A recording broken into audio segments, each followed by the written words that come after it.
Hello, this is Dean Kernut, and welcome to the Alpha Exchange, where we explore topics in financial markets associated with managing risk, generating return, and the deployment of capital in the alternative investment industry. As our crisis series of the Alpha Exchange continues, I was pleased to have the opportunity to engage with Jens Nordvig, the founder and CEO of Exante Data. After stints at both Goldman Sachs and Nomura, Jens launched his independent firm in 2016 with an eye towards using a highly data-driven approach to help institutional clients make sense of global economic developments and position portfolios accordingly. Our discussion focuses broadly on the notion of nonlinearity as it applies to asset markets, a key part of the investment philosophy Jens utilizes to evaluate risk and highly applicable to the current landscape of virus-centric uncertainty. Harnessing new and extremely real-time data sets, Exante Data was decidedly early in understanding that COVID-19 was going to be a big deal globally and that markets were failing to appreciate the risks. This disconnect and the potential troubles that lie ahead owe to the difficulty in appreciating the growth in processes like a virus that are exponential in nature. I think you will really enjoy this episode of the Alpha Exchange, my discussion with Jens Nordvig. My guest today on the Alpha Exchange is Jens Nordvig. He's the founder of Exante Data, an independent firm that's focused on global macro analysis and complex data analysis. Jens, thanks for taking the time to join us today on the Alpha Exchange. Well, thanks for inviting. It took a little bit of time to get a time we could both do it, but I'm glad we finally found a time today. Well, just a greater evolution of the path of this very complex dynamic for global market risk. We'll have a bunch to dive into. Before we get our conversation started, it'd be great if you could just give our listeners a little bit of your background, how you came into the investment business, and then, of course, how you sought to start Exante Data back in 2016. I studied economics in Denmark for quite a few years, and then I spent a lot of my career at Goldman and Nomura in sort of sell-side capacity. So at Goldman, I was head of the currency strategy, and at Nomura, I was managing a broader research department with economics and fixed income research embedded. And in between, I had a shorter period at Bridgewater Associates, also focused on sort of macro currency analysis. So really what I want to do differently when I started Exante in 2016 was to have a very data-driven research process. So we've invested a lot in building proprietary data sets and proprietary models. And just to be specific, we have a platform for tracking and forecasting capital flows that we're fortunate that some prominent asset managers, they use that platform intensively in their investment process. And similarly, when we do broader macro strategy beyond the capital flow dimension, we try to really focus on what is sort of under research. We don't spend a lot of time forecasting U.S. data releases or anything like that. That is very crowded space. So we try to focus on macro topics that are under the radar and where potentially there's some misunderstandings at play as well. Those are the best opportunities. That's where we can add the most value. So yeah, I guess one example from this year is the COVID stuff. So we really shifted our focus to that in January when we thought that that was not fully appreciated, at least outside Asia, its relevance and sort of market driving potential. So that would be an example of that. When you started in 2016, you had this vision of using data, which we're all awash in, I think, in a more effective way. I'm curious, even in the 4 years since you've been running your independent firm, maybe give us some sense as to how the availability of data or the capacity to harness unique data sets, even in that 4 years, have you seen a jump in the capacity to do new and interesting things from that standpoint? Yeah, I think this year is totally extreme. Because of what has happened with the virus, we've had all these large data providers that normally have kept all their content secret that have actually made it available as a public service. So we have incredible data available from Apple and Google and many, many, many others that previously was not in the public domain at all. And it's been very powerful in terms of projecting the virus and projecting the economic impact. It's almost like we don't look at standard economic data at all, right? Because the alternative data is so leading relative to the traditional data.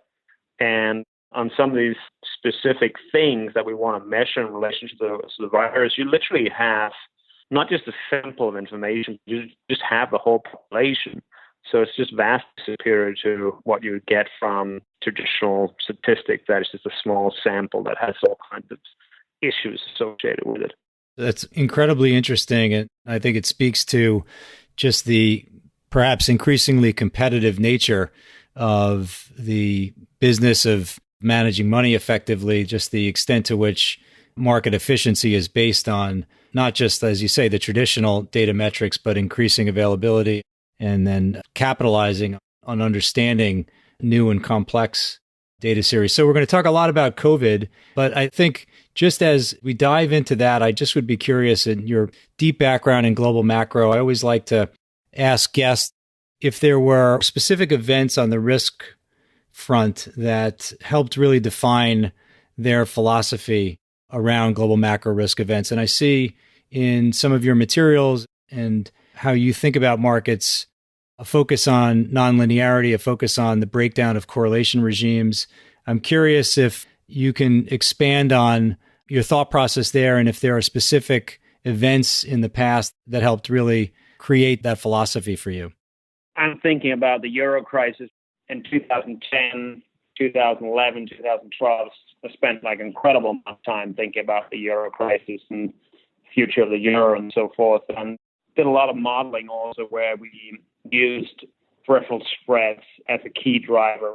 And what you learn when you do those type of models is how vulnerable to a breakdown they are, how dramatic and nonlinearity you have in some of these relationships. So we used a lot of modeling techniques. We use linear models a lot, but we use them more to sort of understand and dissect what's going on rather than something you actually trade, because trading space, the relationships are very, very nonlinear. So that's sort of fundamental insight. And obviously, when we think about what's going on now and what we've been through, we've seen that type of nonlinearity again now, because we had a situation where you could trade sort of the COVID numbers and the market tanked. And now we have a second wave in the US to some degree, and the market is barely responding. So there's just examples of this all the time. But the nonlinearity is really important to be aware of and be afraid of. These big risk events in markets seem to happen so much more frequently than any more traditional model might suggest. We know that the normal distribution is kind of widely used in terms of option pricing. Folks use it as a good starting point, but clearly the tails in markets are extremely fat, unpredictable in terms of timing. And this last burst in volatility brought the VIX to a new all-time high, and the market really was caught off guard. You can argue that the market didn't really see 2008 coming properly either. You could say in the sovereign crisis, there just was not a sufficient understanding of what was happening. But you guys seem to have an appreciation early on for the gravity of the situation in terms of the virus, even as it was widely considered an offshore issue, something that maybe China was dealing with, but not the US. What led you to that area of research, and what did you see early on that the markets just didn't appreciate? We have a very, very global focus, and one of the areas where we spend the most time is China. So we obviously saw very early on that this was something that was moving Chinese assets around, and we got focused on it. And then we saw what policymakers did. So policymakers in China essentially shut down the entire economy for multiple weeks. And I think they were very aware of what was going on. It was extremely deliberate what they're doing. And we were just shocked to see that happening in one of the biggest economies in the world. And then other policymakers not taking it seriously. It was just a bizarre disconnect. So we were incredibly worried about it. We launched a daily publication to cover COVID all the way back in January because we thought this was going to be a dominant market theme. And I remember I did one tweet in early March when there was 60 cases reported in the US, where I just didn't understand. People are flooding in from Europe, and we know it's already rampant in Europe. And it was just incredible misconception. So yeah, I don't think I quite experienced anything like that in terms of like just being super worried and market literally not having moved at all. So that doesn't happen every day, sure, but it did happen this year. Let me ask you this as we sort of piece together what occurred during a big epic risk event. We know the market experienced a massive sudden shock of both supply and demand, the self-imposed shutdown. And so, of course, asset prices are supposed to react. In the setup going into it, just in terms of the global economic backdrop, how would you characterize the kind of state of fragility that the economy and markets were in? What was on your radar screen outside of COVID in the, let's say, early January and February for global markets? There's 2 points, really. So the first point would be that we had very close to zero interest rates in a lot of countries around the world. So a big monetary policy response was not easy, certainly not through interest rates. And the second thing was, I think, just a complacency. So investors have learned that most of the time in the post-crisis period, the worst thing you can do is to get scared if the market is down for a few days. You have to buy the dip. So I think in late February and in early March, there were a lot of people who were just very, very reluctant to get bearish because of that experience. And obviously, this was a very big shock, so it was right to be very cautious. But I think that sort of psychology of having learned that bearishness is costly was part of the reason why we then ended up with such a violent move during March. And now we've got, of course, this ongoing challenge, but a pretty substantial recovery in risk assets. How do you kind of put all that together? Is it just the degree of Fed response? Is it more the government topping off the income side of things? Is it that markets got that oversold, some combination of it? When you look at the state of things now in terms of risks versus where you see asset prices, are there inconsistencies that you're focused on, or does it generally make sense to you?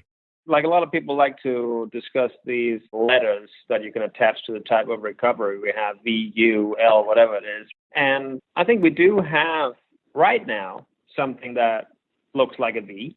The question is how long that V will last.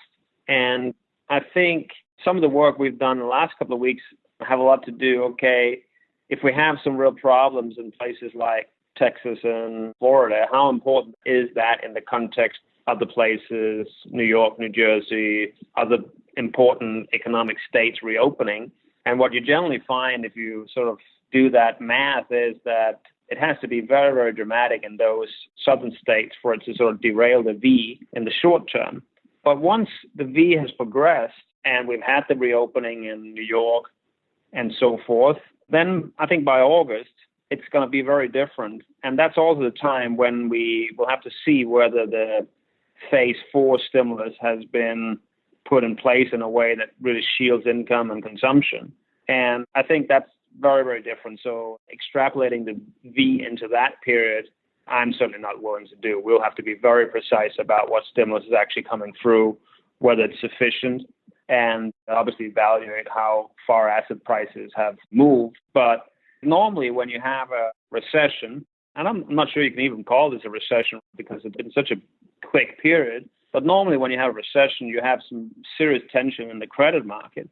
And clearly what the Fed has done on this occasion has been totally unprecedented in terms of shielding credit investors from any losses. So there are certain companies going bankrupt, but beyond that, the risk premia are really not that elevated in my view. So the Fed has done something extraordinary on this front, and we've really never seen how that plays out to have like a big economic drawdown without any kind of credit fallout of similar proportion. So that's something that we'll have to navigate and see how that plays out. But I don't think there's any doubt that the lack of credit market fallout has clearly boosted the economy, but also dramatically boosted valuations in credit and equity space. And I think that is really important for thinking about how the equity market is going to evolve from here. There's a lot of commentary on what the Fed should do or should not do, and folks get outraged as to the view that the Fed is wading further into private markets and determinant of outcomes in a way that they had not previously. When you look at the interventions from the Fed, do you see longer term consequences?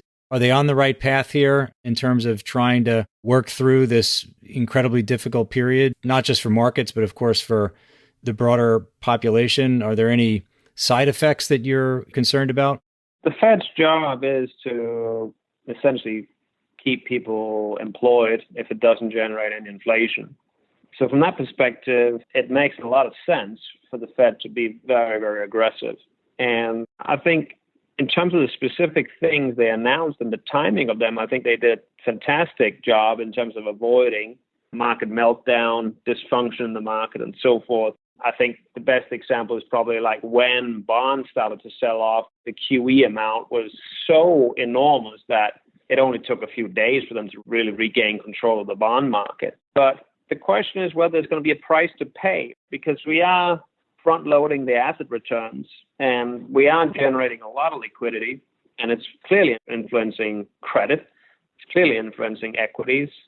It's probably going to influence real estate and other assets as it sort of migrates through the system, the dollar over time, gold, and so forth. Everything is interconnected here. So the longer term consequences is that we've front loaded these returns, and then there's going to be a bunch of returns missing in the future.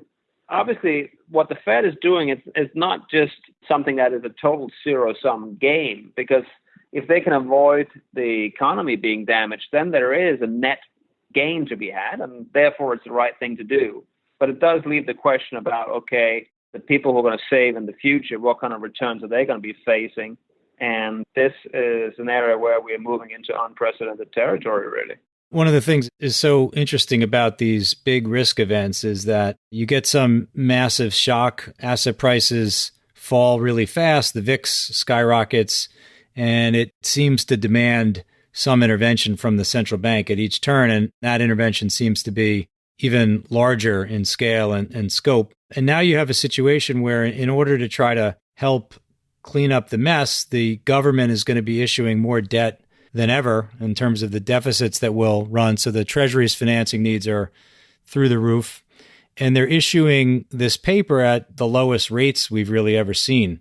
So you've got long dated, let's say the 10-year decidedly at maybe not minus 50 basis points on a real interest rate basis. How does that all fit into your analysis of where we're going? Just the massive amount of issuance of government paper at what seem to be unappetizing prices, at least that's my view.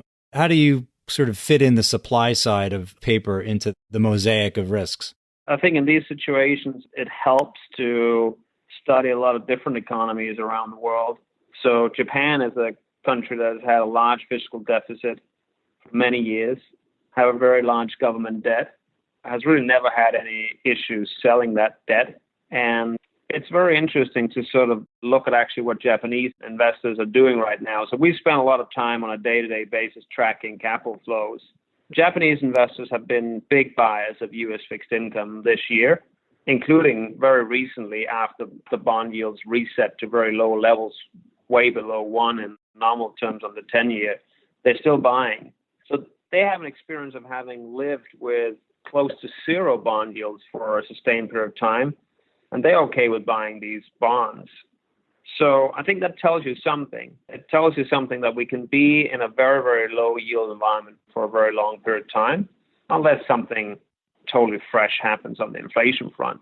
But the ones that have been through this type of experience are the ones that are buying a decent amount of bonds now. So I don't have a view that we're going to move to a higher yield environment anytime soon. But I think the question is the countries such as U.S. that have both a fiscal deficit and a current account deficit, so they rely more on external financing. Do they have to pay a price, not necessarily on the yield side, but in terms of the currency side, in order to attract that? So that's really the big question in the currency market. Are we going to have like a big dollar move? And we can have a multi-day podcast if we're going to go into that. But just to mention a few things, the global growth trajectory there is really crucial. If you have these type of financing questions in the U.S., big issuance, big current account deficit, in addition to the fiscal deficit, you would expect the dollar to generally trade weaker. But the variable that is often missing in that equation, that is a dominating variable, is what is going on with global growth.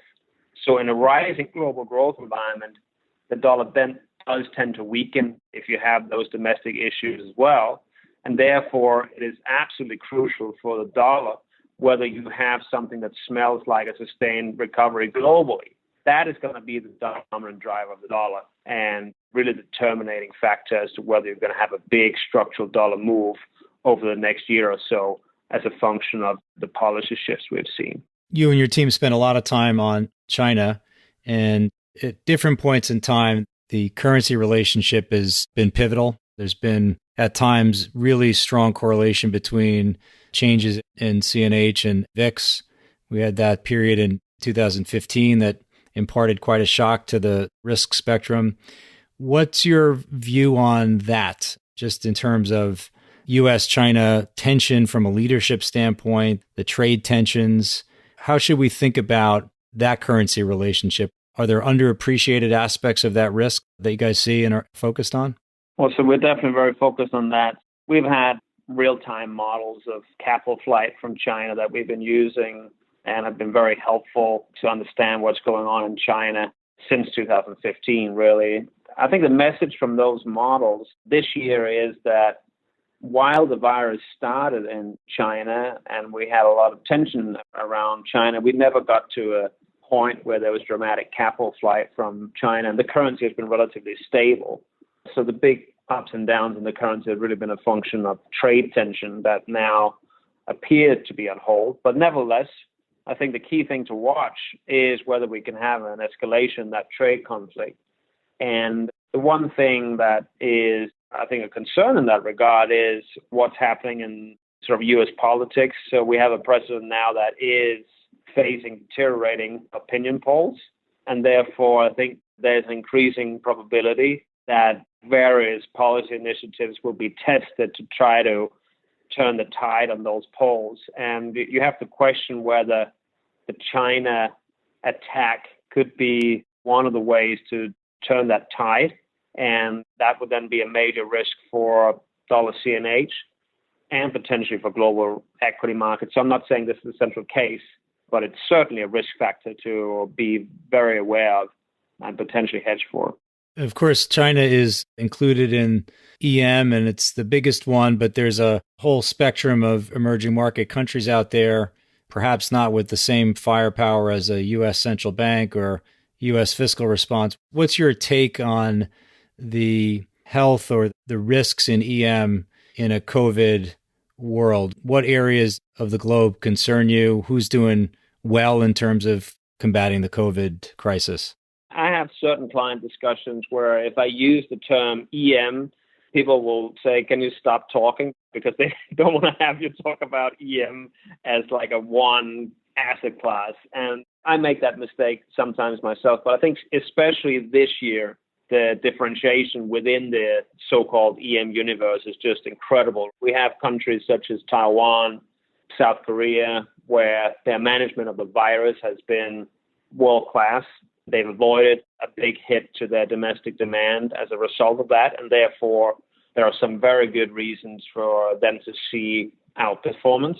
And then you have other countries where they came into this virus shock in a very poor constellation, and they're doing fiscal expansion from a very bad starting point. So Turkey is one example. Brazil is another example where the fiscal situation is very problematic. And yeah, again, when I look at Turkey, it looks like when we add up all the numbers, they essentially have literally negative currency reserves. So they're intervening to support the currency, but they actually don't have any foreign currency on the balance sheet anymore. So they're intervening with borrowed money, right? So this is really some quite extreme situations you're getting into. So we have to be very, very differentiated when we think about EM. And I think there's some of the Asian countries that are weathering this better than anybody else. And then we have some countries where balance sheet issues are really severe, where you have to think about sovereign risk, currency crisis dynamic. So you have the whole spectrum here. Some of that differentiation would seem to rest on the degree to which the economies are oil dependent. And I'm curious, just as you surveyed the tumult, let's put it that way, in energy markets this year. I thought an 83 VIX would have been pretty unique to note, but minus 40 or so print on a futures contract in crude was probably even more astounding. What's your take on just the backdrop for energy? And does that figure in a significant way to your calculus on global growth prospects and maybe country-specific prospects? So we've been through some ups and downs already on energy. So we had a global shutdown, pretty much totally unprecedented, that took energy demand down in a historical way. And now we're seeing some recovery. And the one thing that's interesting about the recovery is that it's not just following the broader recovering in the economy, but it's probably going beyond that because a lot of people are very afraid of public transport. So they're going to use their own cars essentially to move around, and that's going to boost energy demand. So there are lots of moving parts on the energy front. I think the other thing that's going on is that there are some of these producers around the world that are higher cost that are going to be disproportionately impacted. So when you have a big hit to price, it's not just, okay, everybody will take a hit that is proportional to the price decline. There's some producers around the world that are going to be entirely priced out of the market. And that, I think, is one of the reasons why when you look at the credit space, there's some of these logical defaults that you wonder, are they going to be delayed because of all the support that have been put into place, but will be ultimately unavoidable. I think those are the type of dynamics that are going to play out over the next 6 months as we get a better sense of really how sustained the damage is for those higher cost producers. I know you've done a lot of thinking and have written some pieces on Europe. And of course, we talked about the Eurozone crisis. And to a large extent, that was a crisis of confidence in some ways about the leadership being able to come together in a pan-European way and backstop the region as a whole. And hopefully you can share with us your current thinking on that post the Merkel-Macron kind of summit. What are the implications of that? Is the market fully appreciating the significance of what's going on there? How do you see the developments there? So back in the Euro crisis, I actually wrote a book about this topic. It's called The Fall of the Euro. So the basic key point of that book was that some important backstop infrastructure was put in place in the Eurozone that meant that we were not going to just have a financial crisis that took the euro down. They had enough kind of insurance built in for 2012 to avoid that. And I think that thesis sort of generally held up in the period up until this year. And now we had such a big shock that the insurance mechanisms that they put in place back then were not quite sufficient and we needed something else. And that's why this recovery fund idea that was tabled by Macron and Merkel was very important and rightly moved markets, because it was just a new signal that it was not just a central bank that was going to do the heavy lifting, but there was going to be some meaningful fiscal element to keeping the Eurozone together and the EU together. And we've had a lot of discussions with many people, and you can criticize what they have proposed, the specifics of it, like maybe the amounts were not quite as big as they should have been. Maybe the timing of it is not quite as fast and other things. But I think the important thing from a signaling perspective is that Germany, for the first time, is really proposing to transfer a meaningful amount of money to specific EU and Eurozone countries in need.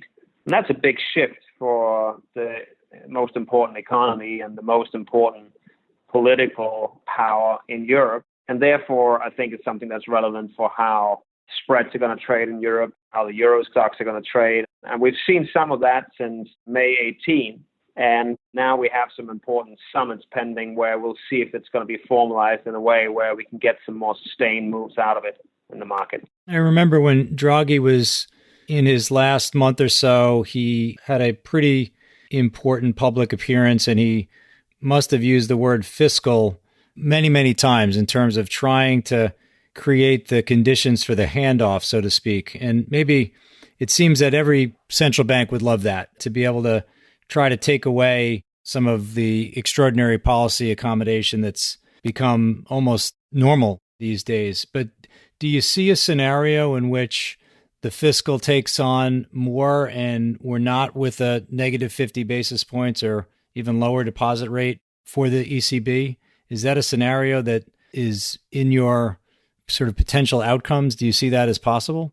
I think one thing that's very interesting about what's going on in Europe is that while the experience with negative interest rates, negative deposit rates is a very mixed one and certainly not like a home run success. At the same time, we now have this situation where they're subsidizing the loans to the banks in an aggressive way. Nobody's really complaining about that. So this is a policy tool that can really be used to force lending pretty much. And again, like people who've studied economics, they've never really heard about this idea of like literally paying people to lend. And that doesn't have the same limits associated. We always like thought, okay, if interest rates are negative, at some point people are going to move to cash, and therefore there's going to be a limit to how negative we can go before it's actually going to be very negative for the banking system. But if it's done through a subsidy for the bank lending, it's something that's different, and the cost of it is different. And it could actually be a very powerful tool. And I think that's what you're starting to see. We've had very big take-up in terms of these LTROs recently. So that gives actually policy ammunition in a way that should give us some hope. So that, I think, is something that's perhaps not appreciated sufficiently, something that's very important.